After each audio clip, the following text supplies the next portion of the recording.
Do y'all know what I'm extremely happy about as a hip hop fan? Album rollouts are back.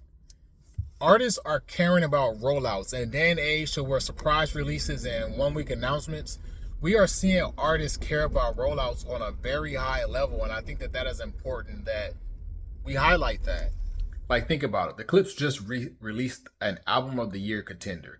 The rollout for this album started 2 years ago because it was supposed to drop last year. Obviously, label woes, they got pushed back and released this year, but they started rolling out this album 2 years ago. From the announcement to the post album rollout, everything has been intentional. Think about where the album was recorded. They recorded this album in Paris in the Louis Vuitton headquarters. Now, the Clips have been, especially, Pusha T, since he's been active, he's been synonymous with just luxury rap. So what gets more luxury than recording the album in Louis Vuitton headquarters? And then think about the packaging of the album. The cover art for the album is a collaboration with Cause. Like, what other artists are doing that? And then go from there and think about the conversation surrounding the album.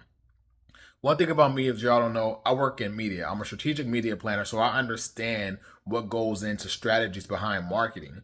And one thing I also understand is the importance of identifying your target audience and owning in on that audience to cast a wider net and bring in new people rather than just trying to go out and just cast a random net and hoping that you hit the mark. When you target your specific audience and you key in and you own in on that audience, that then begins to spread the word of mouth. And so people who were not fans before, they are able to then tune into whatever product you are offering because they trust the sources that it's coming from. And the Clips did that with the interviews. Like, they didn't just sit down with anybody to talk about this album. They sat down with very specific people that they had personal relationship with, people who had trusted voices within the culture, and they were in spaces to where their fans, or even if people are not fans of them, people who are fans of music similar to theirs are present. They sat down with Ebro for Apple Music.